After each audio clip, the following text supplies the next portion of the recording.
This story starts in a shady operating theater, where two shady surgeons are running experiments on two living people who seem utterly injured. The surgeons inject both test subjects with a strange green liquid. Soon enough, the male test subject begins to suffer, with blood pouring out from every orifice. Eventually, whatever the surgeons injected into the poor guy proves too much to handle, and both test subjects supposedly die right there. One surgeon finally decides to give up on their research, realizing that after sacrificing so many people, all that awaited them was one failure after another. He knows from the start that this research had no real future. Before leaving, he makes it abundantly clear that he won't be part of it anymore. Dr. Shin seems to be the only person who doesn't believe their efforts have been futile. As far as he's concerned, the people they used for the tests were always supposed to die in a day or two. So it doesn't matter if they ended up dying a day early, as they contributed to the greater good of humanity. Shin then instructs his junior to leave the operating theater, as he plans to take care of the bodies himself. The junior doesn't say another word and leaves quietly. Shin, meanwhile, is still fixated on the belief that this research will eventually succeed. He's certain the only thing holding it back is the lack of proper test subjects. He knows without a doubt that the right subject for this experiment is still out there. Now let's cut to the main hero of this story. His name is Kang Yi-won, and his friend is Jinmin Hyung. These two work at a funeral home, taking care of dead bodies. After goofing around and eating, they decide to head to the hospital to claim the bodies. Once they arrive in the hospital, Yuan shows his business card to the attendant at the counter and introduces himself as Kang Yuan from Hanwoo Funeral Services. He had received a call about patients who passed away early that morning. His friend, Hyung, also joins him after stepping away for a quick bathroom break. Soon enough, they find themselves in the operating theater. The bodies they are there to claim just happen to be the same ones the surgeons were using for their experiments. Hyung confirms that the victims appear to be a father and daughter. The report states they died in a car accident. But one thing doesn't make sense to Yi-hwan. While the father's body is in bad shape, the girl's body is almost spotless. Aside from a wound on her arm, there are no signs of any surgeries performed. His friend reminds him they're not forensic experts, so they should stop worrying about things they shouldn't and focus on claiming the bodies. Yuan decides to take a look inside the girl's mouth. As he's doing so, he suddenly cuts his finger on her broken tooth. Anyhow, the next step is to move the bodies. As they start moving the father's body first, Yi-hwan suddenly notices that the wound on the girl's hand has disappeared. Of course, this shocks him like nothing else. He points out the healed wound to his friend, but before they can discuss it further, Yi-hwan is struck by a sharp, stinging pain that causes him to collapse. His friend grows worried and rushes over to support him. Meanwhile, Yi-hwan's condition only worsens. He's suddenly hit with immense and unbearable pain that makes him scream at the top of his lungs. It seems some infection has entered his bloodstream through the cut from the girl's broken tooth. His heart feels like it's going to explode, and his entire body is so hot that it feels like he's being burned alive. He can sense he's dying if this pain keeps up. Eventually, he loses consciousness, leaving his worried friend crying like a child. Meanwhile, the girl begins to twitch and move. A while later, Yi-hwan opens his eyes. He has no idea what's going on. He notices the so-called dead girl banging her head against the door. Naturally, Yi-hwan is terrified to see the dead girl on her feet. As if that's not horrifying enough, he notices his friend's mangled, bloody body on the ground. Yi-hwan recoils in fear, panic seizing his heart and mind. For some reason, his hands are covered in blood as well. He then notices the girl looking at him, and they lock eyes for a moment. But she just twirls around and continues her creepy head banging. After staring at his friend's dead body, Yi-hwan looks back at his blood-stained hands. The sweet aroma of the blood filling the room is oddly enticing. The overwhelming stench of blood fills his nostrils, spreading across his tongue. The scene before him feels twisted and surreal. Suddenly, Yi-hwan notices his supposed dead friend groaning. Seeing this, he makes a desperate effort to wake him up, but there's no response.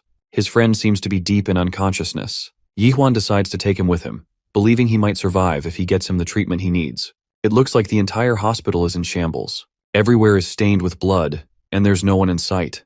We then see only an old man crying in the corner while a girl lies dead nearby. The old man's face is glistening with sweat from the tension consuming his mind. He's sure that no one is coming to save them, which means the world outside this hospital is beyond saving now. He curses whoever might have caused this madness. Suddenly, he notices the secretary flinching, so he starts running out of the room, certain that if he stays, he'll die an unwanted death. Grabbing a golf club, he steels himself and ventures out of the room to leave the hospital for good. We cut back to the operating room. Yuan has finished putting his friend on a stretcher and is ready to take him to get treated. But Yuan feels weak and sluggish. His stomach hurts, as if his insides are twisting. The pain feels similar to the sensation of starvation. But this doesn't make sense. He had literally eaten lunch before coming to the hospital, so it hasn't been that long since he had his last meal. However, we all know that the starvation he's feeling isn't for food, it's probably for blood. Regardless, he steels himself and starts pushing his friend's stretcher. As he opens the door and steps outside, he comes across the scared old man holding a golf club. The old man is a blessing for Yehwan. He quickly shouts for help, asking the doctor to treat his injured friend. Just then, that head-banging zombie girl zips past Yehwan and runs straight toward the old man like a hungry and bloodthirsty monster. As the old man recoils in fear, more zombies emerge from another room and begin feasting on him. Yehwan can do nothing but tremble as he stands there, witnessing this horrific scene. His friend, whom he was trying to rescue, stands up on his own feet. He walks toward the other zombies who are happily devouring the old man. When he reaches them, he sits down and sinks his teeth into the old man's head, joining the gruesome, macabre feast. Yehwan doesn't waste a second and hides behind the wall. He reflects on how his once goofy friend has now become this brainless zombie. For a moment, Yehwan thinks he must be dreaming, because whatever is happening could not be real. He closes his eyes and concentrates, trying to wake up from this nightmare. But no luck, because it's certainly not a dream. He then notices that it's the 29th of April, even though it's supposed to be the 24th. If he's understanding this correctly, he lost consciousness for 5 whole days. He quickly reaches for his phone and confirms that it's indeed the 29th of April. His phone is filled with missed calls and unread text messages from his sister, Nuna. In the messages, she expresses concern about his well-being and pleads with him not to go outside, begging him to stay alive. Soon enough, his phone dies. While Yehwan has no idea what's going on, that's not an excuse for him to sit there and do nothing. If he wants to save Nuna and Minhee, he has to leave the hospital at all costs. In some random convenience store, we see a girl crying in a quiet corner of the store. The area outside is infested with mindless zombies, hungry for blood, so all she can do is pray for a savior to come. We cut back to Yehwan, who sprints down the hospital corridor and then the stairs. As he's descending, he locks eyes with that head-banging zombie girl. But eventually, he descends down and gets out of the hospital building. He's exhausted, and the hunger is finally overwhelming him. While he doesn't have time to stop and eat, he can't help it, because after being knocked out for several days, it's natural he's feeling hungry. He's so hungry that he might collapse, so he decides to find food first. As he scans the area, he spots a convenience store and without a second thought, enters the abandoned store. He starts devouring burgers and soda like there's no tomorrow. After finishing his meal, he finally feels satisfied. But then, he notices something strange about himself. It's odd that he didn't even stop to consider whether the food he was eating was spoiled. Furthermore, he usually hated convenience store food, so it's unusual for him to be eating it. His eyes suddenly fill with tears as he remembers his friend, who has now turned into a literal zombie. He recalls how his friend had always been curious about the existence of zombies, but now the poor guy has become one himself. As Yuan is drowning in sorrow over the loss of his friend, he suddenly notices commotion coming from a nearby storage room. He cautiously approaches the room and enters carefully. Inside, he sees the very girl we've seen in previous cuts. She cries out loudly, thinking a zombie is creeping up on her. Totally overwhelmed with fear and panic, she finally dares to look back, only to find Yehwan forcing a smile on his face as he offers to help. Meanwhile, a zombie outside is making its way toward the convenience store. Inside, Yehwan gathers some edible items and offers them to the hungry girl, who devours the food like there's no tomorrow. Seeing how fast she's eating, Yehwan suggests she slow down, warning that she might upset her stomach. The girl, finally feeling satisfied after eating and drinking some water, thanks him and says she feels much better. Out of sheer curiosity, she asks him how he managed to get inside, which catches him off guard. He explains that he was so hungry he thought he needed to eat something, so he rushed into the convenience store. Of course, his explanation doesn't seem very convincing, especially considering how the place outside is overrun with mindless zombies. Suddenly, Yehwan asks if he can find anything to charge his phone. She reminds him about some power banks in the store. Yehwan decides to go get them and be on his way, but the girl begs him not to open the door because there are zombies outside. But Yehwan reassures her that there were no zombies when he came in. But just as if summoned by fate, a zombie appears outside as soon as our boy opens the door. And once the zombie spots the human girl, it goes absolutely nuts with urges, charging toward her at full speed. However, since Yehwan is standing between them, he shoves the monster away. He unintentionally shoves it so hard that the zombie flies through the air like a lightweight trash bag and skids across the floor. What Yehwan thought was a simple push turned out to be a deadly counterattack. The girl behind him is stunned by such power, while Yehwan is equally bewildered, having no idea where all this strength came from. The zombie that took the brunt of the attack is down for the count, and as the scene pans out, we realize just how powerful and messed up that push was. The zombie literally went through a glass window and was thrown about 15 feet away. Yehwan claims he definitely pushed the zombie with all his strength, but he didn't expect to knock it out like that. That's when he notices another curious detail. Throughout all his time running around, there hasn't been a single zombie that tried to attack him. The girl then questions him about the secret behind his immense strength. Interestingly, she calls him a jushi, a term in Korean used to address middle-aged men, which Yihwan definitely doesn't like. He doesn't want to be considered a creepy middle-aged man. Anyway, he remembers that he was supposed to grab a power bank, so he heads to the general goods section. Later, after charging his phone, he calls his sister, Nuna. But there's no response from her, which fills him with immense terror. He doesn't want to entertain the possibility that he might be too late to save her now. The image of Minhee and Nuna flashes before his eyes, and he feels tears well up. But he suddenly snaps out of these gloomy thoughts as he can't be sure of anything yet. It's possible that her phone just died and that she's hiding somewhere, waiting for help to arrive. So once again, he steels himself and decides to venture outside to find them. But before he can leave, he needs to figure out something with the girl in the convenience store. He asks her if she has a phone. She says yes, but it's dead. Yihwan promptly offers her a power bank and suggests she call her parents. A while later, she manages to connect with her mother, and tears fill her eyes as she speaks. She quickly reassures her mother about her well-being and current whereabouts. Her mother, relieved, is happy to know she's alive. The daughter also makes sure to attribute her well-being to the efforts of this ajushi who helped her. Once again, Yihwan is annoyed at being considered a creepy middle-aged man. Since he's only 28 years old, it feels unfair to be called that. Suddenly, the girl's mother warns her not to come back home, and with that, her mother hangs up on her, leaving the poor, concerned daughter in tears and sorrow. After the call, the girl continues to cry and sob uncontrollably. Seeing how desperate and helpless she looks, Yihwan decides to help her. He suggests that she tag along with him, and he will help her get home. Suddenly, their attention is caught by the commotion outside. It looks like more and more zombies have gathered inside the store. Seeing this, the girl starts to cower even more, realizing that they have no chance of escaping.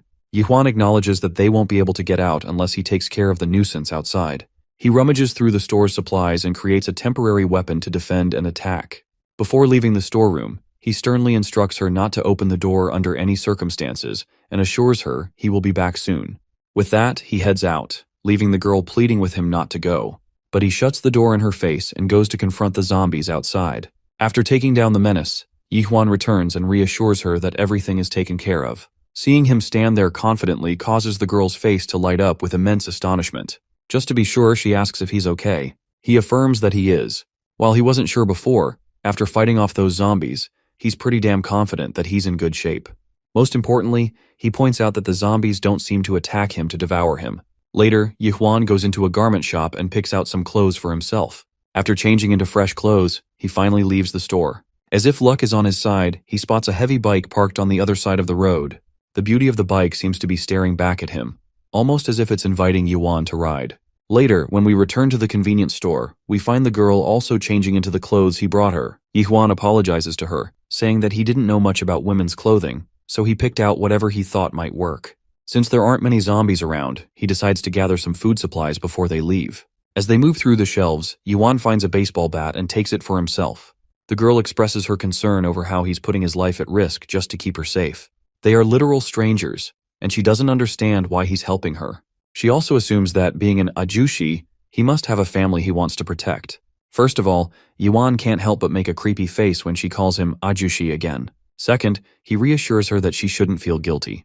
It's natural for someone to be in desperate need of help, and he's sure that someday he might need help too. Above all, since the zombies don't bite him, there's no real threat to his life. The moon is shining brightly, casting a calm light over the zombies that roam carelessly beneath it.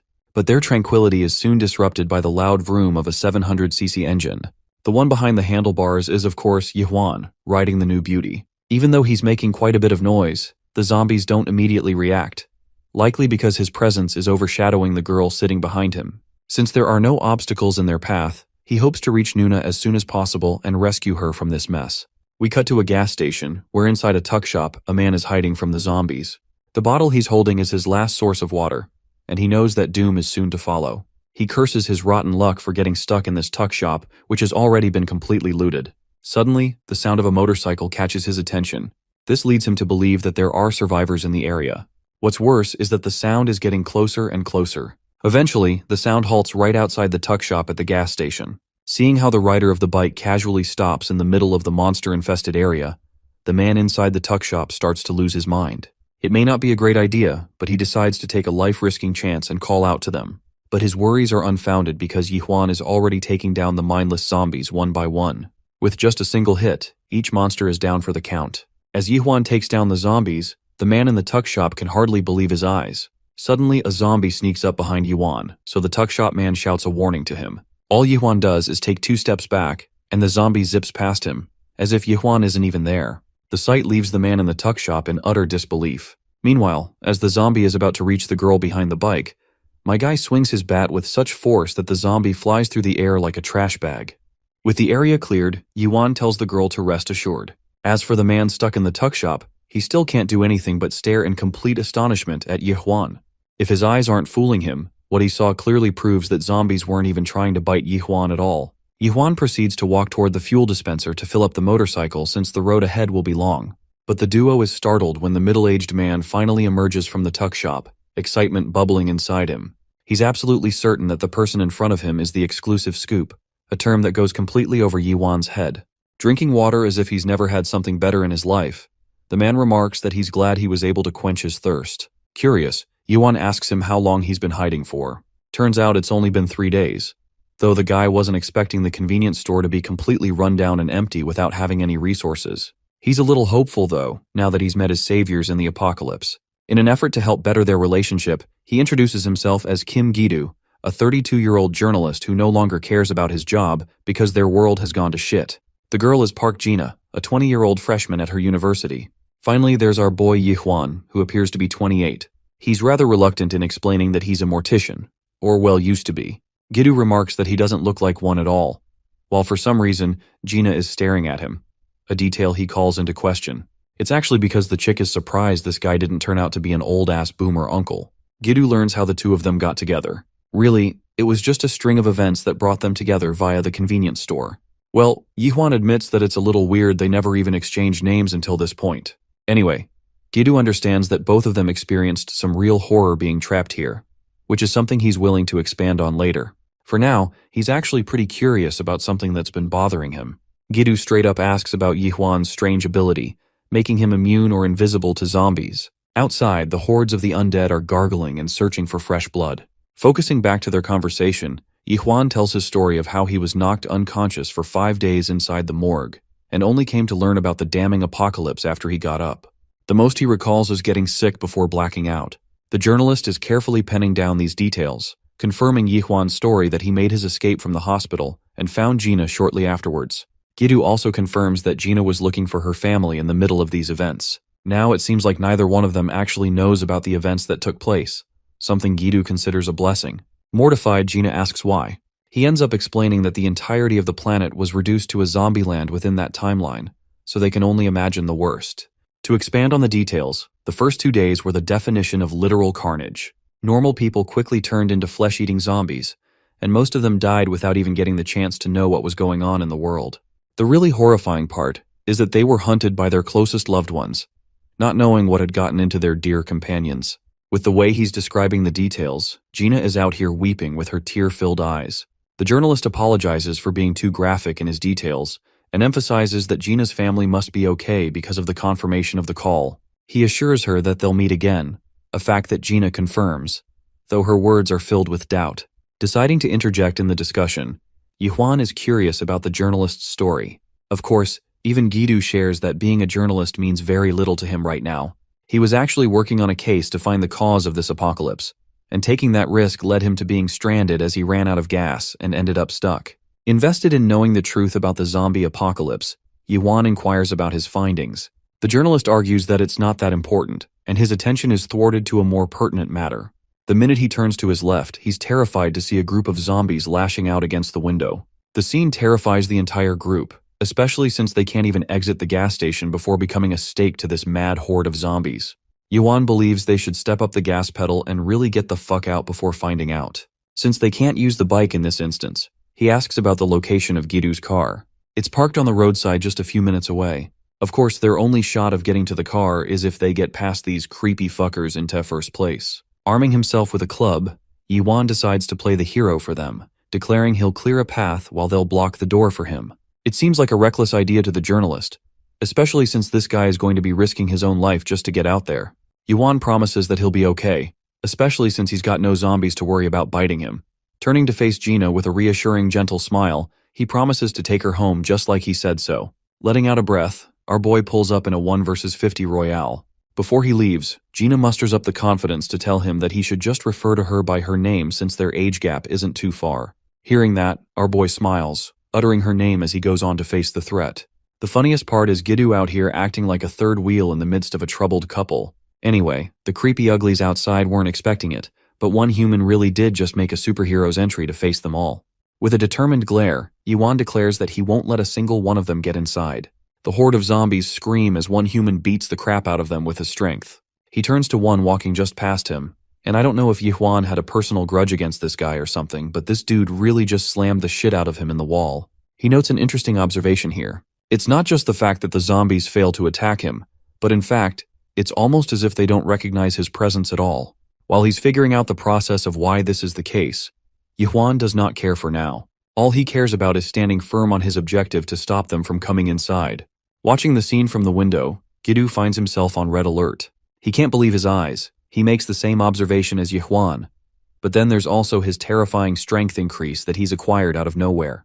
The way he's just destroying zombies by slamming them around exhausts quite a bit of his stamina, causing him to become hungry. Even though he recently had a meal, the feeling is similar to not having eaten for days. It's just like last time, making his body weak and in need of resources. Bashing the zombies left and right, Yuan concludes that he would probably feel a lot better after wiping the horde and consuming a meal.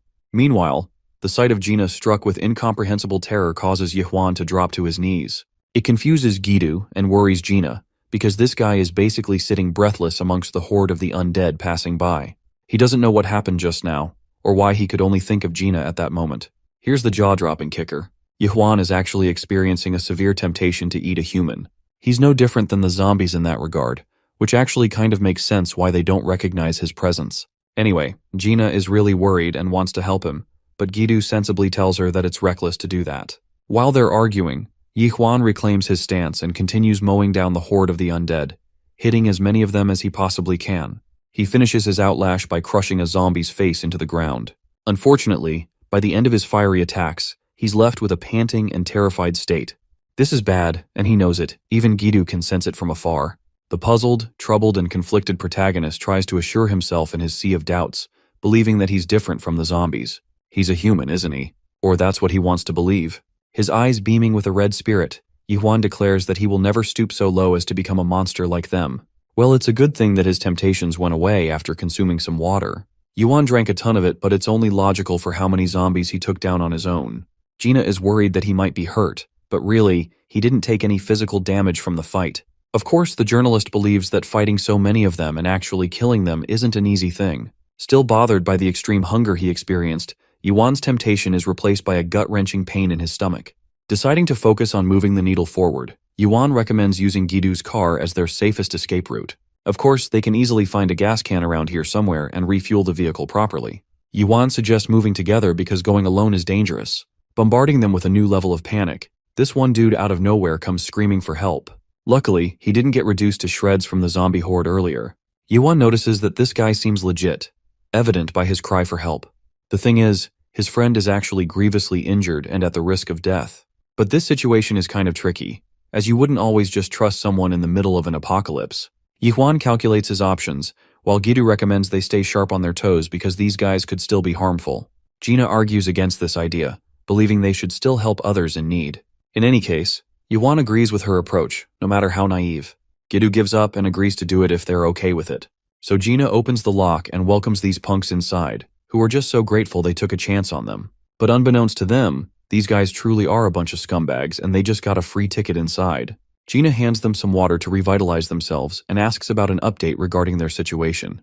Of course, Gidoo is immediately skeptical and asks if their friend was bitten by a zombie. In response, the chubbier fellow panics and shows them there aren't any visible wounds. Another one of them believes that their friend should have turned into a zombie by now if that was the case. Anyway, the journalist is still doubtful and asks about their strategy to survive. Turns out these guys have nothing to go off of and were basically trying to find help for their friend. Gidoo is standoffish in his stance, but his attitude causes Gina to snap.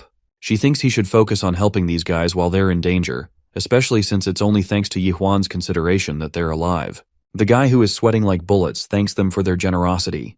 Gidu admits that perhaps he was too harsh in his approach, while Yihwan turns to him and asks if the car is an SUV. This means that all 5 of them can travel without any trouble. But of course, Yihwan has different plans because he wants to look for a motorcycle on his own. This is because he wants to lead the group by scouting for safer locations ahead of time. It's a wise strategy since they can't stay in one place forever. The journalist agrees with the idea, and they decide to get the car as soon as possible. Gina promises to handle the injured fellow while they're busy retrieving the car. Gidu tells her that they'll be back soon, so she's got nothing to worry about. Of course, that's how they both leave. But unbeknownst to them, these bastards were plotting a scheme all along. The scene cuts to Yihwan and Gidu arriving at the location of the car. They refuel the vehicle, but he's curious why the journalist is extremely opposed when it comes to the 3 new guys. Well, he explains that his gut is telling them not to trust these strangers, and it's only because of the sheer horror he experienced in the past few days that has made him cautious of others. Since he has such a cynical view of people, Yihwan is intrigued and asks why the journalist trusted them right off the bat.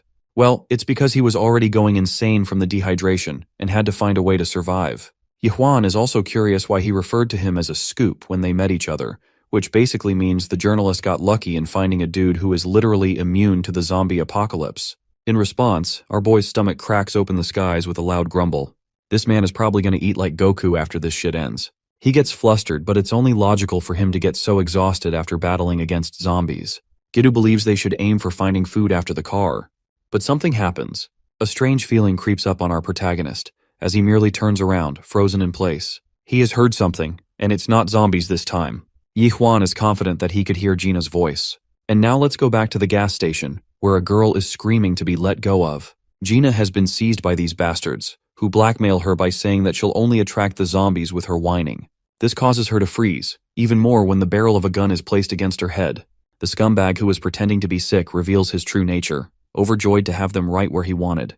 They fell for his shitty little gimmick, and he doesn't want to keep up with any disguises anymore. He and his group are planning to shoot down Yihwan and Gidu the moment they return. As for her, she will serve as their perfect hostage for the situation. Gina gets annoyed and bites his damn finger, making the clown squeal like a little bitch. He smacks her face and continues to mercilessly beat her down with his gun. Though she's knocked unconscious, he's still seething from the stinging pain. Even his friend thinks it's funny that this dude ended up getting bitten by a human instead of a zombie. Anyway, he's done playing around and wants the chubbier friend to stay and guard outside. This perverted freak just wants to have his way with her while she's vulnerable to them. He plans on taking her with them after killing both her friends. This disgusting prick is unbuttoning her pants when Yihwan comes around, enraged as he bashes this dude's head and knocks him flying. Like a ghost, he appeared out of nowhere, and seeing Gina's pitiful condition, rage is the only thing he can think about. Gidu also arrives, worried sick for her condition, and tries to help her out. He was right not to trust these freaks from the beginning. Yihwan requests the journalist to take her into the car. Meanwhile, this man is in the mood to leave a bunch of bodies behind, so he's going to be staying here for a bit. The journalist brings her to the car, glad that he wasn't attacked by zombies in the process. He turns to her. Gina clearly looks hurt. It was no different from what he suspected the first time he saw those guys. Gidu thinks it's a good way to teach a lesson to both Gina and Yihwan, warning them not to trust anyone right off the bat. But now she's safe, because even Gidu knows that they've got one hell of a protector. Speaking of our boy, let's zone in on the fight. This guy is passing these clowns a mean-ass glare. They just hurt his girl. No way he's gonna let this slide. In response, both dudes come out with weapons of their own. One holding a baton and the other a crowbar, talking shit to our boy for overestimating his capabilities. Yihwan doesn't say a word, and shockingly drops his metal bat, perplexing both of them. At first they think he chickened out from the fight, but the chubby fellow has caught on, and tells Gi-hun not to get ahead of himself because clearly something is wrong with this guy. Nerves pop out on his face, his expression of anger turning to sinister craziness. His thoughts are muddled, but the worst part? He's hungry. He's hungry to devour real human flesh, and his sanity as the cusp of destruction. Well, real shit goes down when he starts coming down on Gi-hun's corpse after killing him, enjoying every bite as he munches on his flesh. Then he turns to the rest, walking right up to the bastard who hurt Gina and took advantage of their trust. The guy is out here terrified to see Yihwan the way he's acting right now. We get a seriously frightening shot of our boy just staring him down like he's about to have some KFC out here. The dude flails his little gun in response, but in the end, Yihwan destroys him and consumes his flesh. After that, he quickly wiped off the blood. Gidu heard the gunshot sound and jumped out of the car in fear. But to his astonishment, only one man came out of the gas station alive, and it was Yihwan. Worried, he asks if our boy is doing okay, but in response, He asks about Gina's condition, who seems to be doing fairly well asleep. It's reassuring for him to hear that, but Gidu is wondering why he changed his clothes. Yihwan hands him the gun he retrieved from the clowns. It's a great thing to have in this damn apocalypse, so the journalist is happy. Also, he's more than willing to trust Gidu's intuition from now on, showing that he's adapting to his mistakes, unlike a fudge ton of protagonists and their naive optimism. Worried, the journalist asks if he's really okay or if something happened. Pretending to be normal, Yihwan shoots him a smile, masking his feelings and pain as he checks on the bike. It's finally time for them to get the hell out of here after all. Gidu doesn't know what the hell happened inside, but he chooses not to think too hard. It's time for the group to leave, so they head off. During their ride, Gina reawakens only to find herself surprised that she's in a car with the journalist.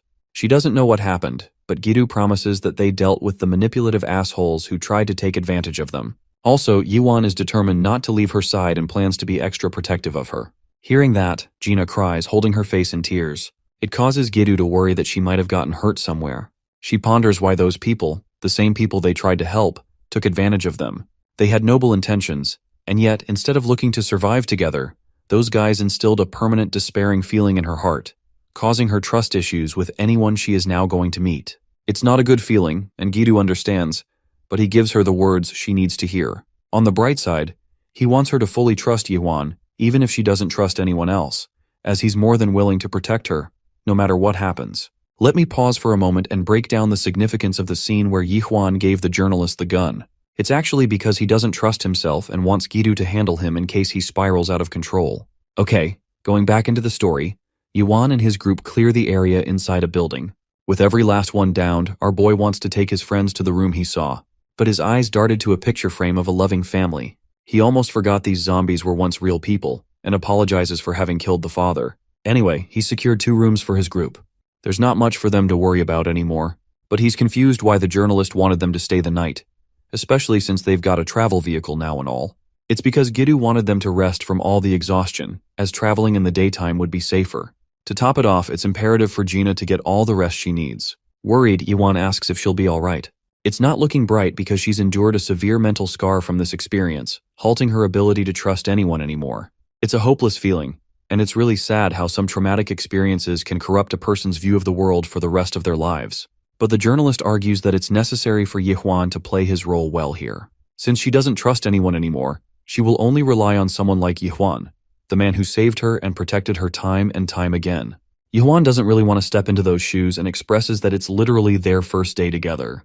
But the journalist argues that they've been through a lot of shit for one day, which is also true. Anyway, the second reason he wanted to locate a place to rest is because of Yuan himself. As he's a reporter, he's been meaning to ask him a bunch of things. The first question is why the zombies don't see his presence. Of course, our boy doesn't know the answer to that question, but he strongly believes that they don't recognize him at all. The journalist enters a contemplative state, wondering what kind of explanation could help describe the cause. Since it's their first day together, they don't know much, but Gidu wants him to keep him updated in case Yuan discovers something new about his condition. The next question is whether or not our boy has dabbled in sports or martial arts before. The question comes across strange to Yuan, who denies any such thing, because that's the one thing that really surprised the journalist. His monstrous strength, as he was casually picking up zombies and slamming them into walls and pavements like they were nothing. The journalist declares that it's almost as if he isn't even human, a phrase that makes Yuan coil into fear. Gidu understands that even Yuan is clueless about his condition. To disengage from the serious topic, the journalist apologizes for asking so much out of the guy right after he saved their lives. Also, Yuan's quest to find his sister is still up in the air. He wants to check their home to see how she's doing, since his sister is located in Yangyang, and that place is pretty far away from here.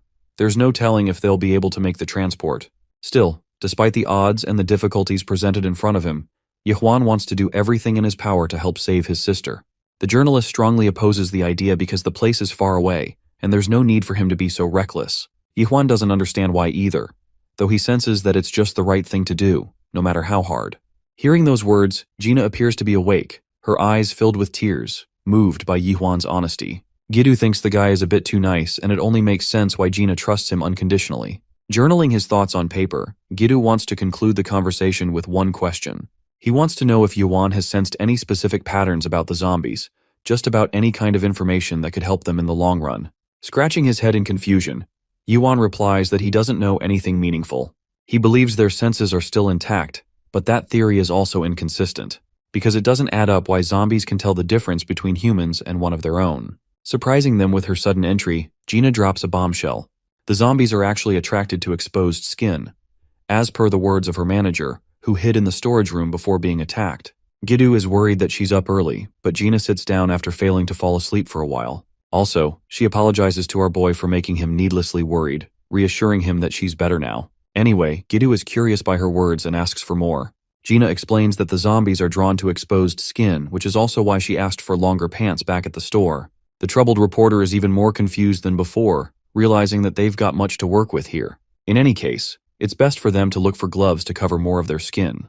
Gina actually ends up finding a functioning radio nearby. The transmission from radio mentions the 6th day of the virus outbreak, remarking how life continues to be threatened by the apocalypse. Gina can't believe that the radio is actually functioning at this time. The broadcast is live, reporting the 5 days of the apocalypse.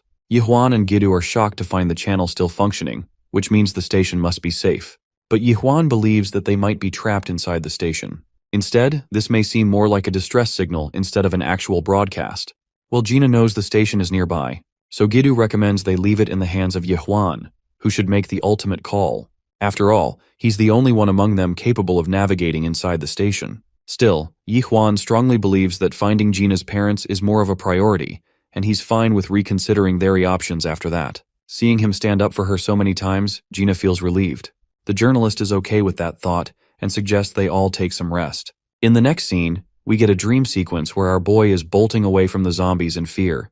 They're slowly getting to him, and in the end, all he can do is brace himself for the pain to come. Yihwan snaps out of it and sees Jinmin's body appear before his eyes. It's clearly shocking because he's not supposed to be alive. It makes him wonder if the whole zombie apocalypse thing was a dream to begin with. But then, Bro's life turns to shit as a horde of zombies savor on a human's flesh, giving him more nightmares to think about. Jinmin invites his buddy to go along and eat with them, as he's supposed to like human flesh. And his face looks like something out of a horror movie. Imagine your best buddy covered in blood like that and inviting you to eat human flesh. Scary, right? Yihwan finally awakens, his breath panting and his eyes full of horror. Daylight hits the edge of his bed, and peace eventually sets in. His hands still tremble from the experience as he collects his thoughts, reinforcing himself once more that he'll never turn out to be like the zombies. The scene cuts to a different location where a couple is resting on their bed, having freshly run out of food to eat. Instead of worrying about their own health, they're even more worried about their daughter Gina. They're hoping she was rescued by a reliable person. The poor mother just wants to see her daughter a second time, and they embrace their demise as there's nothing they can do. Suddenly, Gina's father is drawn to a sound that wakes him up. He heard a motorcycle hinting at a survivor. To his surprise, the bike stopped. Around, the zombies are mangling about. So this decision seems reckless to Gina's parents, because they don't know about Yuan's special powers. He's safely come to the exact location Gina described, but there's no signs of human life so far. He entertains the idea of neutralizing the horde before expanding their search. So our boy uses his trusty metal bat to knock the ever-living crap out of one of them. The scene leaves Gina's parents at a loss for words. They are seeing one dude just destroy zombies without any trouble. It makes them wonder what kind of person he is. With the path cleared, Yihwan looks around and realizes why Gidu's car can't make it this deep into the city without clearance. So now he wants to scout his surroundings to investigate more. Yihwan ends up walking in the direction of their house, hopping over the wall. They're afraid of going out and trusting a complete stranger until suddenly, Yihwan addresses them and asks for confirmation of Gina's parents. Both of them come rushing to welcome him after hearing their daughter's name. They're so caught up that it startles even Yihwan for a second. Fast forwarding to Gina finally getting a chance to embrace her parents, the family goes for a happy reunion. Seeing them get back together, Yihwan's face lights up, relieved that he was able to fulfill his promise. Unfortunately, Gidu has to remind them to do this inside as it's still unsafe out here. Gina's father grabs his hand, thanking them dearly for taking care of their daughter. Of course, the journalist doesn't want to take any credit and tells them it was all Yihwan's doing. They head inside, at last, Gina's parents explaining how they were lucky and how they managed to create multiple blockades against the zombies to ensure their survival. Unfortunately, being trapped inside expired their resources and they did everything to search for their daughter. Luckily, they have her back now, so they're extremely grateful to the two men that helped her. But Gidu explains that it's all thanks to Yuan, who has been taking care of things for them. Yuan learns that they didn't step foot outside for 6 days. The power went out, but thankfully water was working fine, and that's how they survived. Well, there wasn't any food left to eat, so they were practically starving to death at this rate. Yuan realizes he has to do something about their situation and remembers riding past a supermarket down the road. The shutters were down, which means the supermarket probably has a boatload of resources inside, making it a good way for them to stack up on resources. He has to ensure their survival, so he's going to go outside.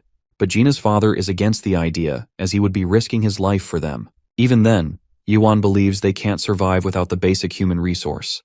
Plus, they haven't eaten anything for 2 days, and he can't just glance over them. Agreeing with the idea, Gidu pitches in, stating that they should prioritize survival, as anything could happen with the way things are going. Gina's father musters up the resolve to help our boy.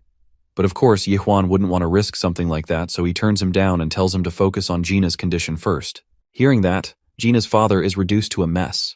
There's nothing more endearing like a man worried for his family. Well, Yuan takes off. Gidu intends to come along with him to manage the food. Following Gina's theory, he's got himself covered completely and wants to help Yuan by being useful instead of acting as a burden.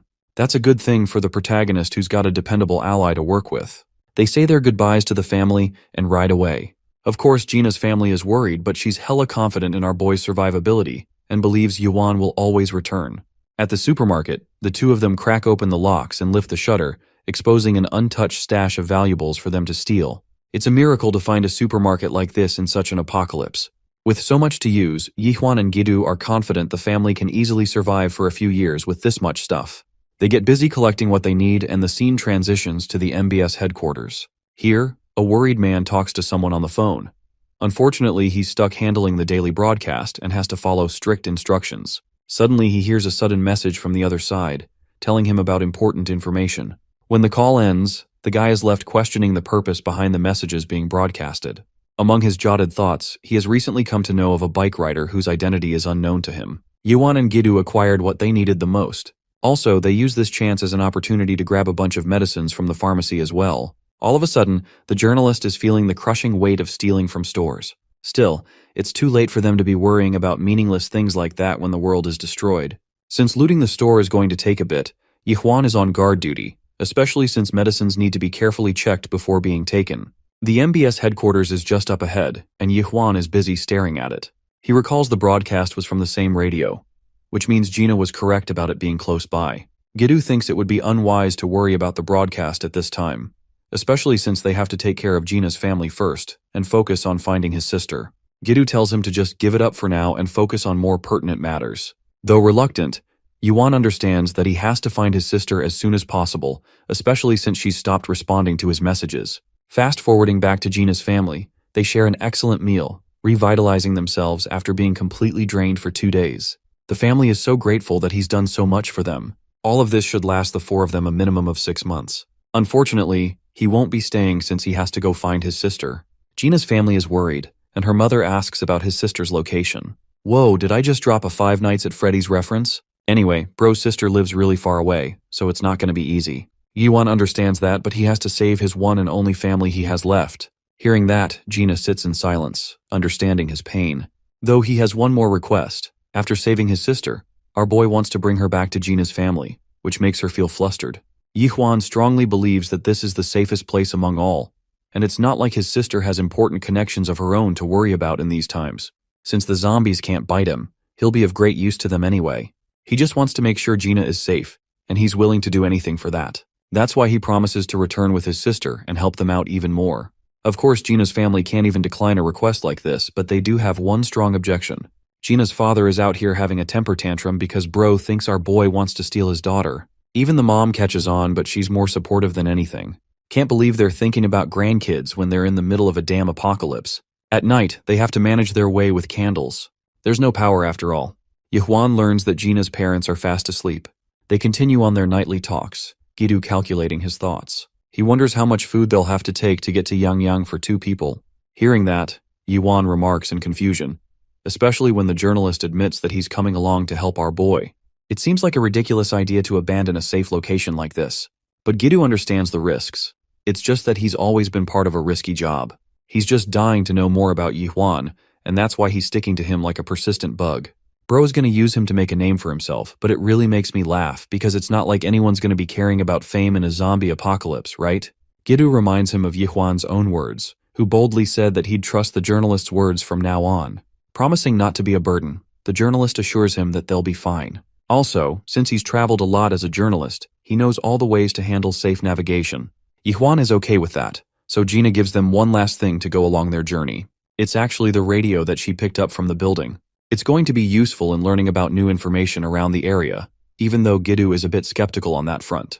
Yihuan is startled when the radio suddenly pops open a new transmission. The transmission talks about the confirmed reports of multiple witnesses from around the area. The center of attention is a man who is immune to the undead, someone famously dubbed as the Motorcycle Man. As the broadcast sinks in, Gidu quickly catches on that the radio is probably talking about our boy. The reporter further continues about this mysterious motorcycle man, who was first sighted in Incheon. Then, Buchan, Gangseo, and Hwagok all say this guy is heading straight for the heart of Seoul. That's the man who doesn't get hit by the infected. Maybe he is the solution to all their problems. Clinging to hope in the middle of all this mayhem, he initiates the MBS midday radio. Meanwhile, Yihuan, sitting next to Blondie on the couch, looks shaken like he wasn't expecting to hear that. RJ continues, saying that a man who gets no darn effect on him if attacked by the infected. That news isn't something he bought at first, and who would broadcast this bullcrap? He says he has gotten some complaints, telling him not to give people false hope. But even though he is stuck in this broadcast studio, he keeps it going just to send even the tiniest spark of hope to the survivors listening. The lot stuck in the endless rut of despair and loneliness.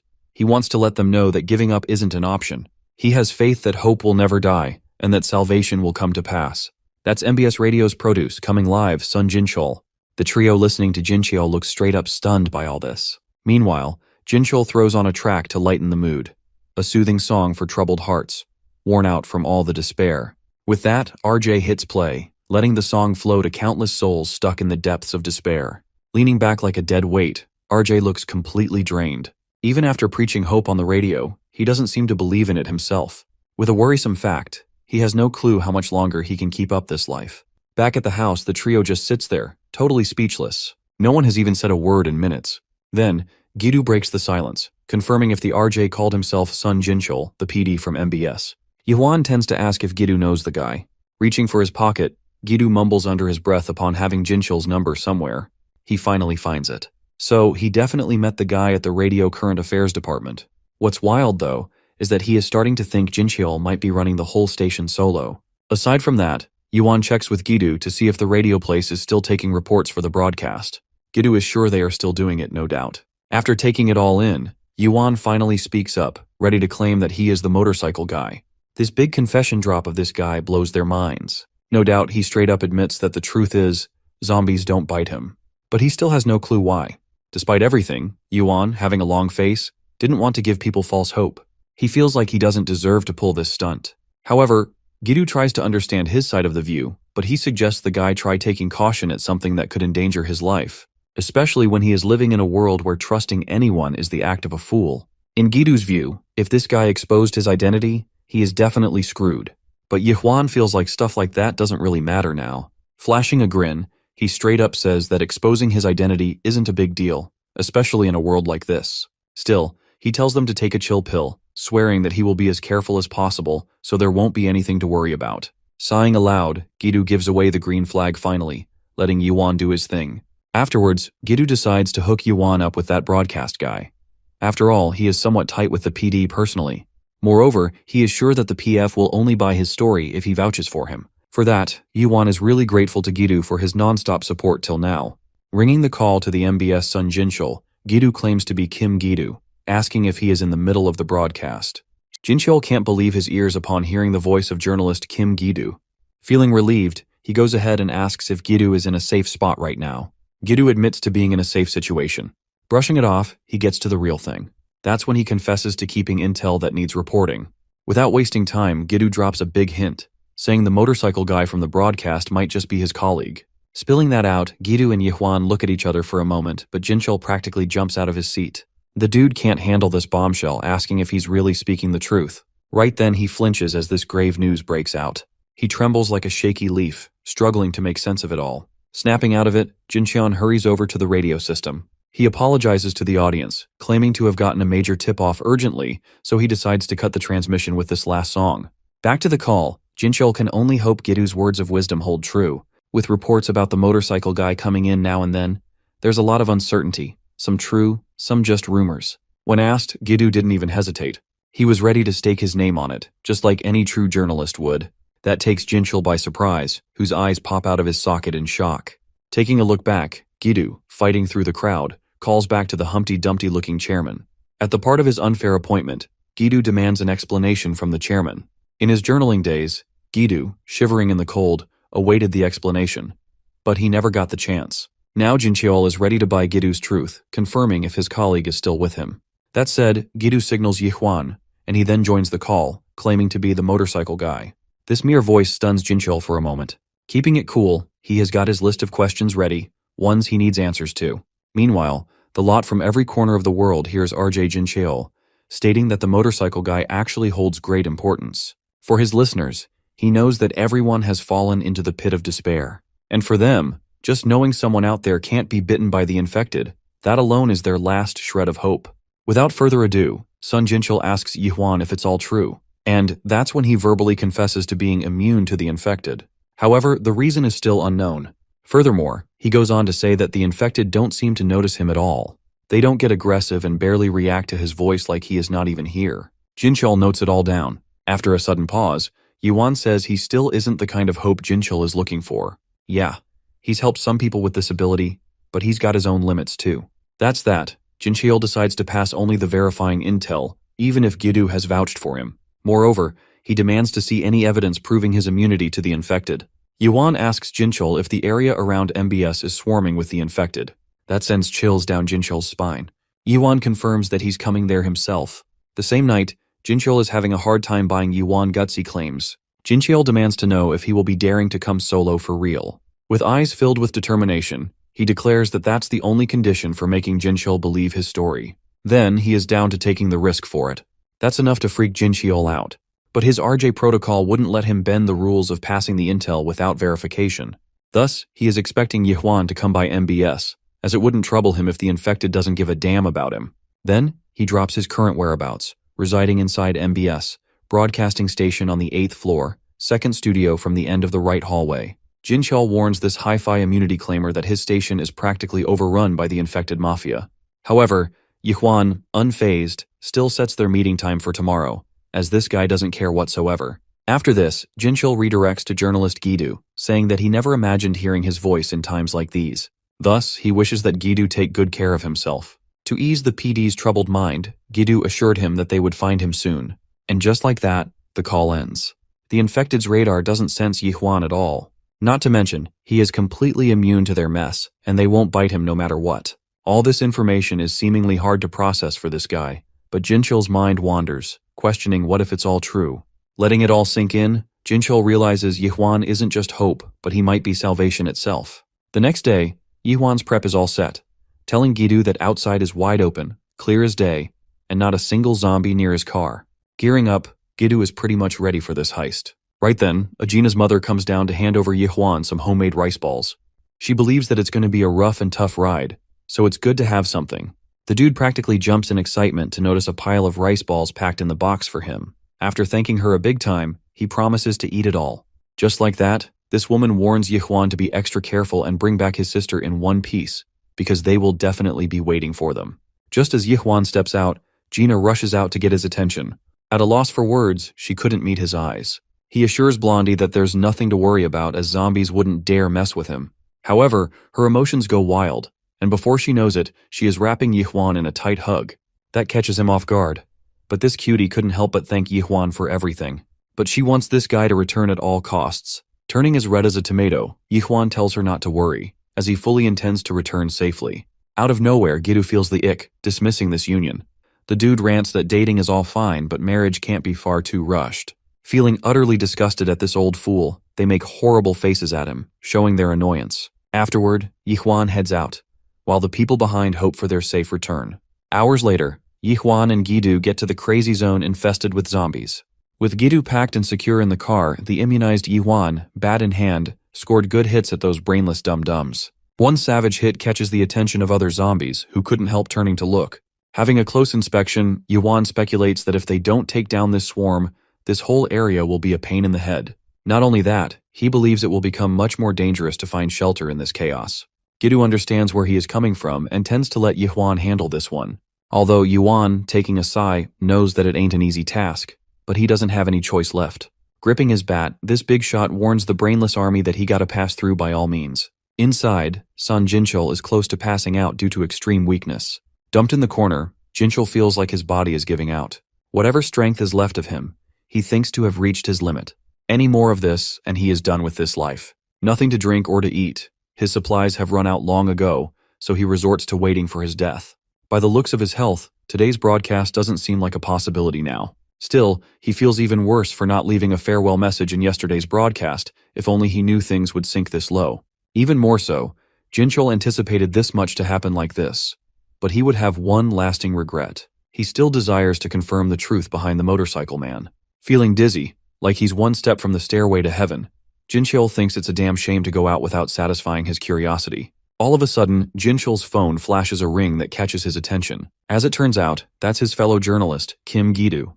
Without missing a beat, he grabs his phone to answer quickly. Thus, the speaker blows a concerned voice, and Gi-do demands to know if Jinchul is still doing okay. And just like that, Gi-do finally gets an answer, as Jinchul confirms to be doing fine for now. Sighing in relief, Gi-do lets him know to hang in there, as they are surely not so late. This hint spikes his curiosity, and also passes a chill down his spine. Seeding bullets like crazy, he straight up questions Gi-do, asking his current whereabouts. Without further ado, Gi-do calmly lets him know that they successfully arrived at the MBS building. Suddenly, Jinchul's soul probably jumps out of his skin, having a hard time buying this all. He can't believe those fools actually made it to the MBS building. Even then, he warns the idiots that the entrance is infested with zombies, making it impossible to let anyone pass through. To ease his mind, Gi-do initiates a video call routine with Jinchul.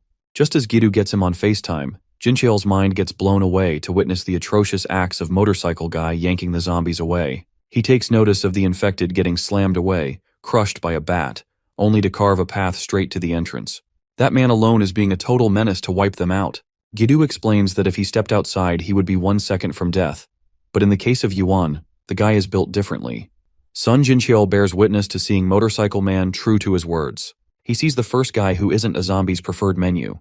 No bite from the brainless rot makes him the face of hope. After wiping them out, Yuan's head zones out, with endless thoughts. This all occupies his head, haunted by the trauma of butchering countless people. After a momentary pause, he gives away the green flag for Gi-do, saying that it's safe to step out now. And then Gi-do comes out believing that it's all for real. So he stands by his wise words to set the record straight. He states that the broadcasting station would remain a hellhole if someone like Yuan didn't take a step to disinfect it. Only he got the chance to enter the MBS building. Just then, Yuan spots a police shield lying around useless. Time to grab something useful. He hands the police shield over to Gi-do, saying it will definitely come in handy. No doubt Gi-do feels the same way. Moving ahead, Yuan is sure of butting into many more brainless duds inside. Thus, he gives a piece of advice Gi-do's way that his best chance of surviving this is by sticking closer to him. With that, he wouldn't have a problem living another day. Gi-do remembers the inside of the MS building is nothing short of a labyrinth for the newbies. But thanks to Gi-do's familiarity with this place, he gets to be the guide who knows the radio station's layout. Thus he wishes to be their navigator in this assignment. And just like that, these two brave fools make their way inside. Walking inside, mostly it's all vacant, luckily, wherever these two patrol. Yuan, with the baseball bat as his weapon of choice, checks out another room, but it's steered clear of any survivors or zombies. That surprises Gi-do, but he feels something's off. Climbing up, Gi-do has this unsettling feeling bubbling in his chest, which is forcing him to keep a lookout. Head turn every other second. The dude mutters that this kind of silence just doesn't feel right. Then, he tends to ask Yuan if everyone just bolted when the incident went down. At first, Yuan's mind races countless thoughts to cook a reason for it. However, he ends up coming up with a question instead. Without wasting time, he asks Gi-do why Jinchul is so determined to keep the broadcast going. Although he gets the idea that regardless of his situation, that all must be really tough for him. But even then, why must he keep the broadcast going? Giving it a thought, Gi-do probably thinks it's his sense of responsibility as an informant. After all his years of working at broadcasting station, he kept providing all kinds of info. Even at these dire times, Gi-do believes that Jinchul wishes to keep doing what's in his power, like a sense of duty to mankind. Yuan thinks the work Gi-do and Jinchul do as journalists are seriously impressive, which catches Gi-do off guard. As a couple of journalists, they didn't seem to lose their sense of duty and kept collecting intel to make sense of this situation. And in many ways, probably trying to resolve this situation. Besides that, Yuan feels like there's nothing he can really do as a mortician, which makes him feel kind of pathetic. Just then Gidu hits him with the shield, which almost pops his eyeballs out. He asks Gidu what's the fuss, but Gidu claims this hit on Gina's name. He believes that Gina would have done the same thing if he saw Yuan's loser self resurfacing. Without a doubt, Gidu comes up with a question, asking Yuan who is the person that can comfortably exist without so much care in this world. Cutting to the chase, Gidu spits out fairly that Yuan has a million chances to look for his way out, and he can set his mind to do anything. Even then, he bluntly chose to rescue Gina, himself, and their family. Now Gidu flashes his point that Yuan is going out of his way to save PD Jinchul too. That's something only Yuan has the power to do, but the real reason behind it is something entirely else. That said, Gidu insists it's a choice he made because it's the right thing to do. Furthermore, this world reeks of people with malice, not just survival. And the guys who messed with Gina at the gas station quite make an example. But even in this messed up world, Yuan steps in to help purely out of pure goodwill. What's so pathetic about that? And Gidu guarantees that no one else in the world has stepped up to do what Yuan has done so far. That does the trick, and Yuan thanks Gidu for this thumbs up. Reaching the 8th floor, these two goofballs are ready for the showdown. Carefully sneaking in, they enter the silenced corridor that luckily runs vacant too. At the left end of the hallway, the second door, they finally reach the entrance of Studio 6. Gidu plans to call Jinchul, oblivious to what's about to hit them. In mere seconds, a hungry freak infected leaps into action to get a good bite of Gidu. Turning his head, Gidu freaks out, as his soul jumps out of his skin in pure terror. Just in time, Yuan yanks Gidu out of the way, and the lad gets sent flying like a missile. But to their darn luck, that zombie bites the wrong guy. Panic sets in, Gidu screams, worried sick for Yuan who has fallen for the zombie's bite. Right then, he lands a savage blow to knock the zombie out of the way. At his wit's end, the lad can't believe he got bitten by the infected. Gidu is practically losing his mind. At this moment, Yuan has no clue what's about to happen next, wondering if he is about to change as well. He tends to ask Gidu if he is still keeping that gun with him.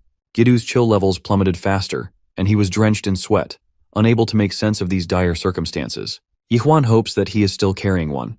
Gidu went from 0 to existential dread pretty fast. The dude took business days to process what Yuan was implying. Sweating bullets, he demands to know what Yuan has in mind.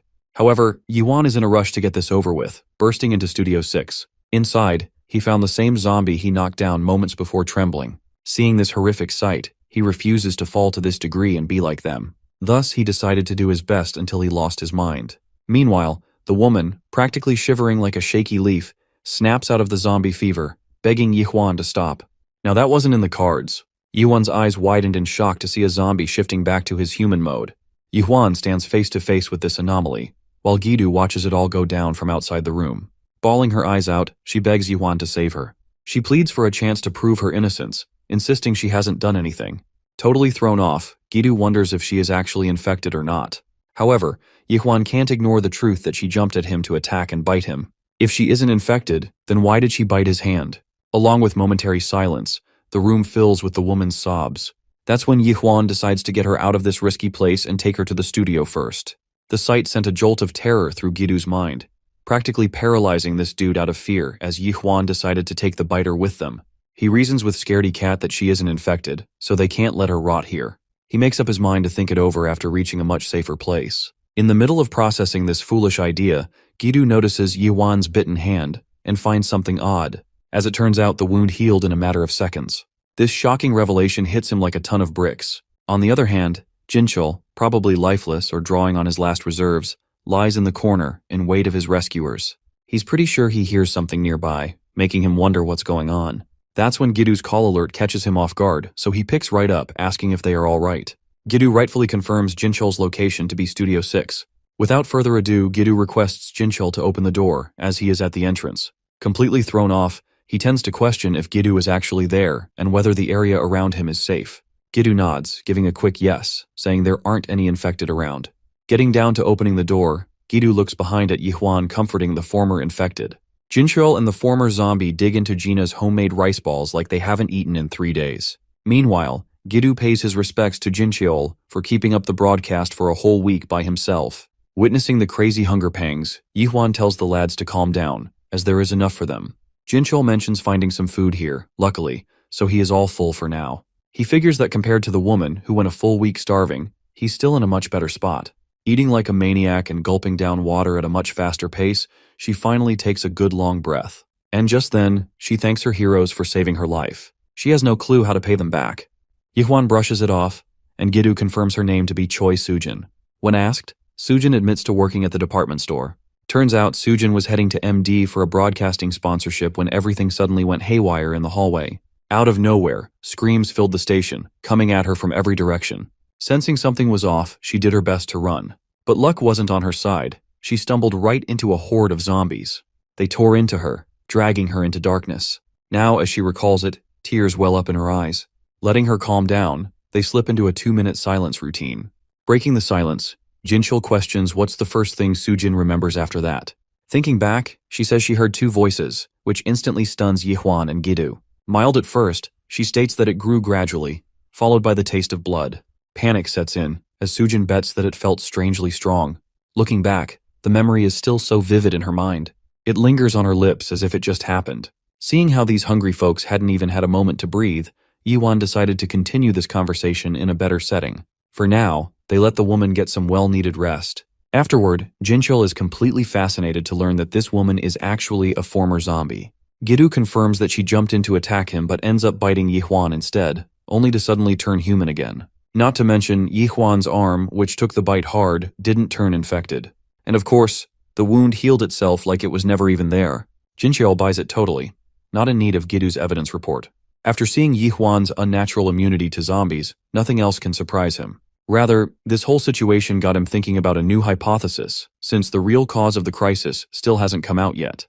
Even the government couldn't keep up, and martial law turned out to be completely useless. Jinchul thinks of the possibility that it's an airborne virus, turning people into zombies. Gidu tends to ask why they haven't been affected.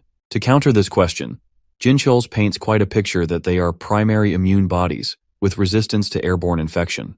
This whole theory kind of blows their minds. Even if their immunity only worked against airborne infection, the easy transmission through blood or saliva, like a bite, could still turn them into zombies. In the case of Yihwan, Jinchul formalized the theory of full-body immunity, making Yihwan the safest dude in the world. Thus, when Sujin tasted Yihwan's blood during the bite, it somehow turned her back into a human. This whole explanation now points straight at Yihwan. Jinchul declares that Yihwan might not just be completely immune but a walking, talking vaccine. Yihwan stands still, trying to understand what he just heard.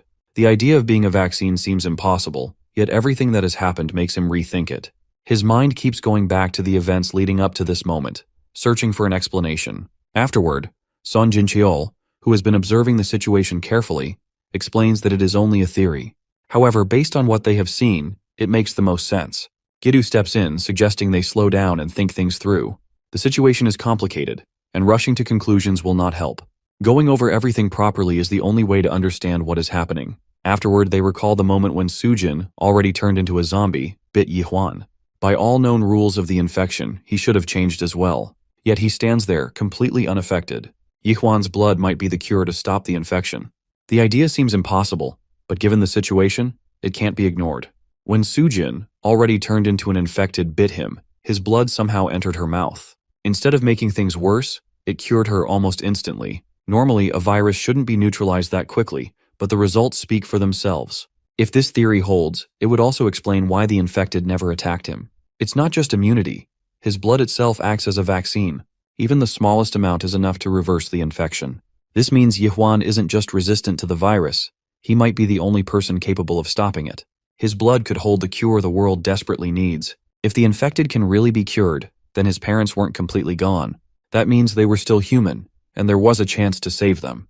This thought is shocking, and Yiwan starts to rethink everything he has done. Since waking up and even while traveling here, he has defeated so many infected without stopping to think. Moreover, the thought hits him that he wasn't just trying to survive, but he had been ending lives that might have been saved. Gidu reminds him that he keeps many others safe, and there is no other way. Surviving means making tough choices, no matter how difficult they are. Since everything begins, they meet all kinds of people. Some are worse than the infected.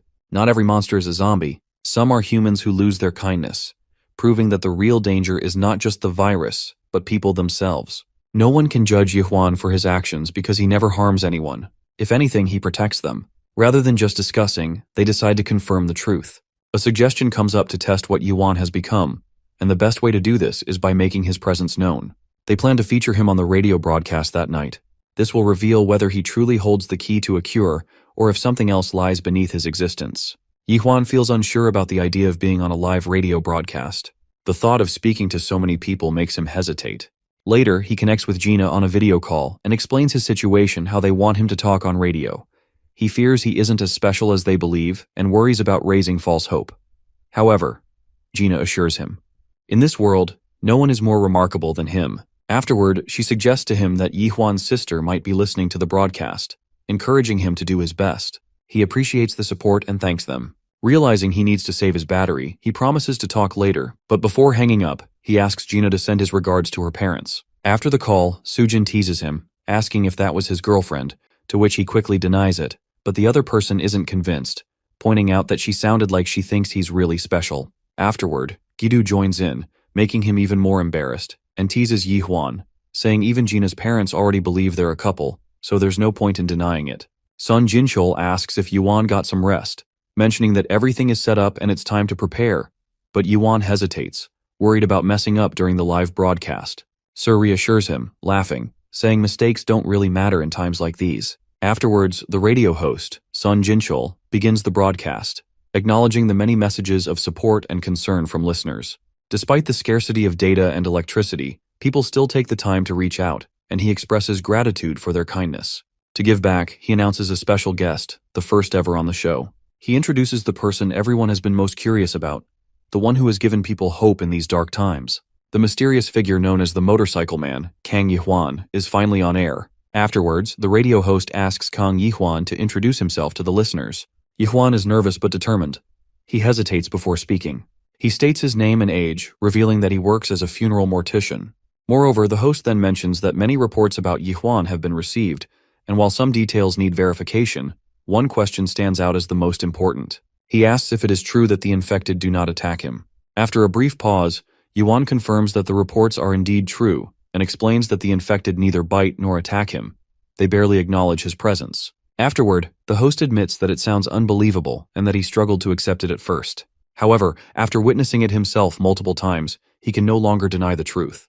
The host then mentions reports suggesting Yihwan has been traveling east and asks if he has a specific destination.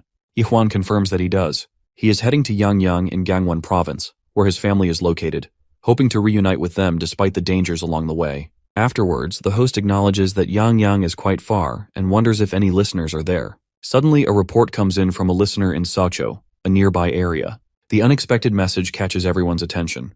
The host reveals that the listener also evacuated from Yangyang to Sokcho.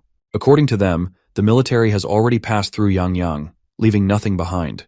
Yiwan processes the news, realizing that his journey might have been for nothing, and that his family's fate remains uncertain. Yihuan is trying to process the possibility that Yangyang might be completely gone. Gidu, just as alarmed, questions whether the military actually destroyed the entire area. Afterwards, the host steps in to provide clarification, explaining that according to available reports, the military did take action in Yangyang.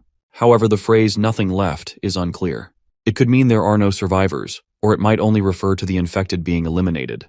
The uncertainty leaves Yihuan anxious, unsure if his family is still alive or if he has been chasing a lost cause. Afterwards, the host emphasizes the need to verify the claims before making any assumptions. Any additional details about the situation in Yangyang would help clarify what really happened. The producer confirms that the military acted when the crisis first broke out, immediately declaring martial law. However, after that initial response, their movements have been limited.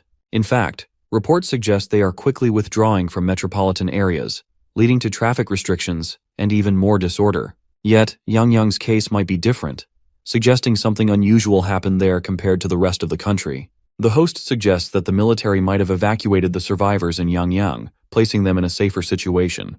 Moreover, he encourages Yihuan to hold on to hope. Afterwards, Yuan reflects on his sister's love for the radio. Since childhood, they always listened together, finding comfort in its presence. She believed it made their quiet home feel more alive and less lonely. If she is safe, there's no doubt she is listening to this broadcast right now, just as she always did before everything changed. Yihuan remains determined, stating that no matter what has happened to Yangyang, it doesn't change his goal, and he is going there to find his sister. Moreover, if she is listening to the broadcast, he wants her to stay strong and hold on a little longer, and promises that he will come for her, no matter what. The host acknowledges Yuan's resolve and thanks him for his efforts. The host shares that many listeners have sent supportive messages, thanking Yuan for giving them courage. Afterwards, Gidu teases him and says he was nervous at first, but adjusted quickly, joking that he might have chosen the wrong career. Yihuan quickly denies it, to which Gidu advises him to get used to broadcasting because, once things settle, the media will want to interview him. He might even become a global star. Afterwards, the lady hesitates before asking a question, but the host encourages her to speak. She wonders why he didn't mention her cure during the broadcast, believing it could have given listeners hope. The host admits he left it out for Yuan's sake. If people knew his blood could heal the infected, they might just see him as a hero or a savior. While that sounds ideal, things might not be so simple because the weight of such a thing could bring unexpected consequences, ones Yihuan might not be ready to face. Moreover, the host explains that if the truth about Yihuan's blood spreads, he might not be seen as just a hero, but as a resource. Under the guise of helping humanity, he could end up as nothing more than a test subject. Another person agrees, acknowledging the possibility and urging Yihuan to keep it a secret. With the current situation, trusting the military or the government isn't an option. The priority should be rescuing his sister. Yuan understands and decides to check the broadcasting station more thoroughly. Before he leaves, Gidu hands him a cleaned weapon. Afterwards, Yuan hesitates, wondering if he really needs to take the weapon for a quick look, but Gidu insists, saying he should take it just in case. He understands Yuan's feelings but warns him not to lower his guard. The more he does, the more vulnerable he becomes. Right now, he has every right to be selfish until he saves his sister. Yuan takes the advice to heart and thanks him before heading out, determined to continue his search. Gidu is surprised by the statement because he explains that Yuan is kind but lacks strong determination. At just 28, he still has many challenges ahead. While his kindness is a strength, it can also be a weakness in a world like this. Moreover, a gentle heart can break long before the body does. That's why Gidu's presence is so important. Every time Yuan starts to lose hope, Gidu is the one who helps him keep going. Afterwards, the host agrees that Yuan only grows stronger because of the support around him. Without help, reaching Yang would be impossible, to which Gidu doesn't hesitate to say that he will assist Yuan, not just because he is an important story, but also because he once helped him. Sujin nearby hesitates before speaking. Gidu confirms that he is traveling with Yuan, to which the lady expresses her interest in joining. Gidu wasn't expecting this request and feels surprised by the sudden decision. Afterwards, Gidu hesitates for a moment before addressing Sujin's request. Traveling together isn't a simple decision, and he wonders if she has any personal connection to Yang, to which Sujin explains that she was shocked when she heard about Yang's situation on the radio. The military unit that moved through the area isn't just any group to her. Her father is the commander of the 4th Armored Brigade stationed there. Before proceeding further into the story, let's take a glimpse into our boy's past. There, we see an elderly woman who goes by the name Elle. Right now, she feels guilty about accepting help and money Yuan's sister is willing to offer. But Yuan's sister gently reassures her that it's no burden, just a little kindness. She hopes this woman wholeheartedly has a nice meal with her grandkids, and skipping meals isn't an option. Elle thanks her endlessly for this.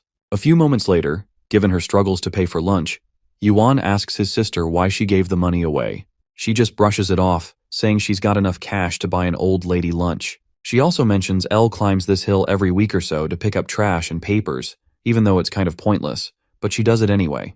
That's what she calls a sense of true, unseen goodwill, the mere reasons that hold humanity together.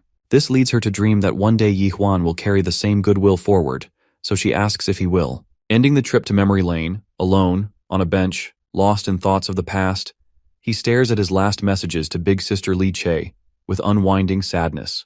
Later on, Gidu tends to ask if Miss Sujin's father is the deputy commander of the 4th Armored Brigade. Sujin reveals that he is Colonel Choi Yunchul, previously stationed in Cheorwan, but reassigned to Yang last year. Also, her family moved to Yang, but she stayed in Seoul for work.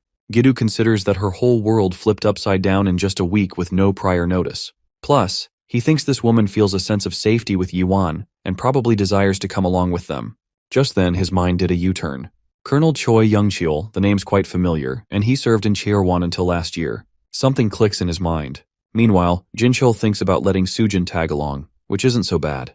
Considering the military taking control over Yang, he believes that it's likely to be the 4th Armored Brigade unit, and that unit is definitely gatekeeping that area, no civilians allowed. But in Ms. Sujin's case, this civilian has direct links to the executive family of the deputy commander, which makes it a whole different story.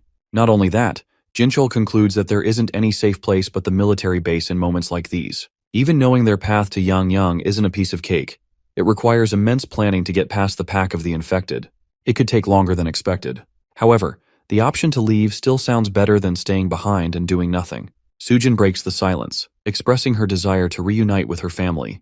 Thus, they decide to discuss the matters further once Yihwan returns. Moving on, Yuan hears out Sujin's case, asking if she is coming with them. He doesn't have any problem with her tagging along, knowing her family is in Yangyang. Gidu hit Yihwan with a reality check, telling the dude that they weren't going to Yangyang for vacation.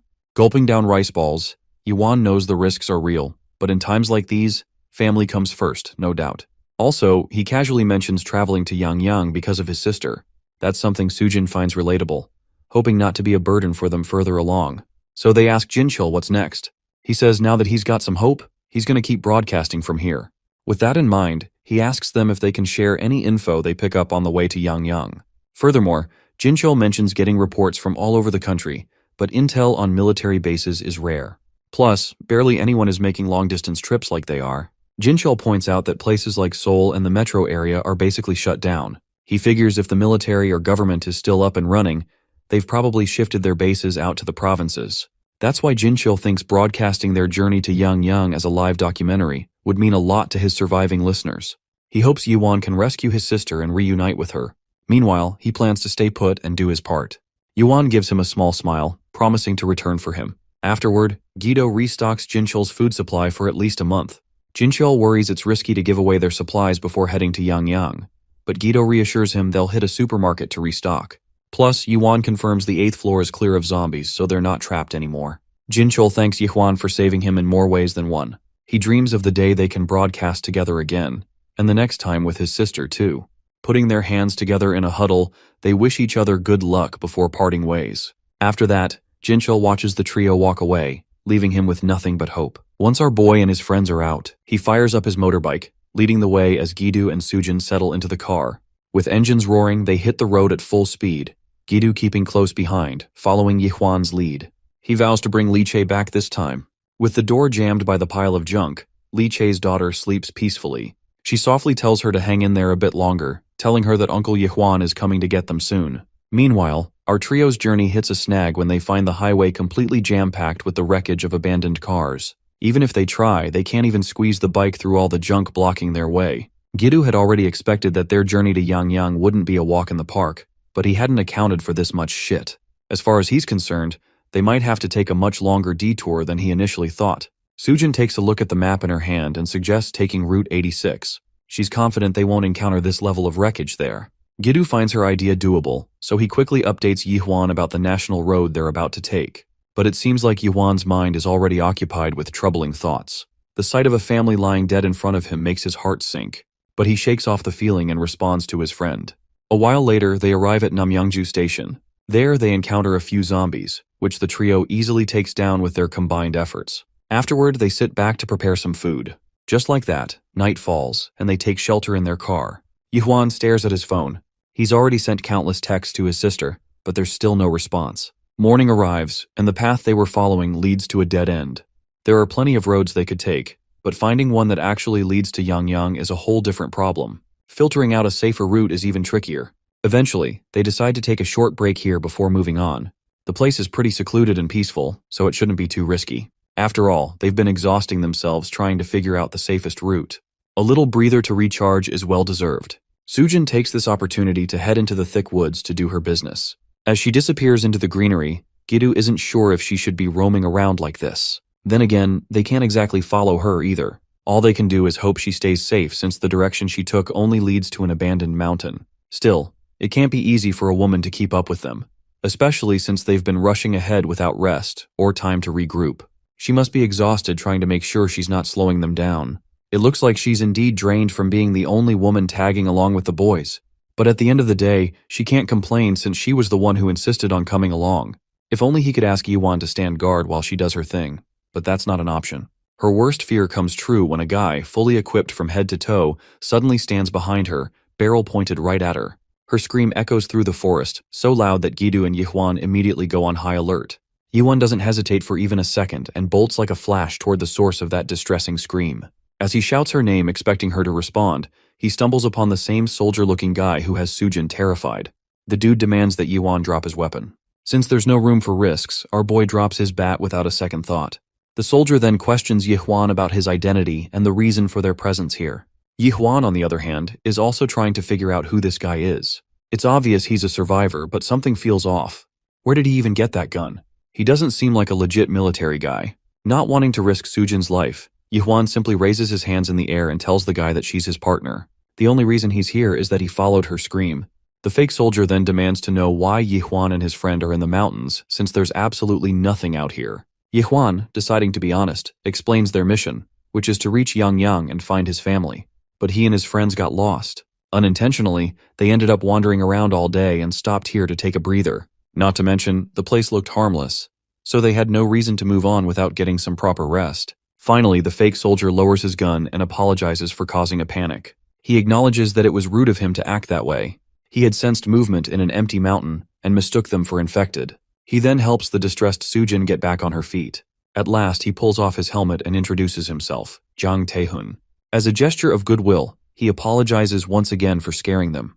Yihuan, in turn, returns the polite gesture by introducing himself. It looks like Gidu has also arrived in the area, as they can clearly hear him calling Yihuan out. Hearing another person approach, Jang Taehun immediately asks how many of them there are. Yihuan flashes 3 fingers in response. Jang Taehun then suddenly invites them to come with him, seeing how exhausted they are. The place he's currently staying at isn't exactly comfortable, but it's still better than sleeping outside. If nothing else, there are plenty of extra rooms to accommodate everyone.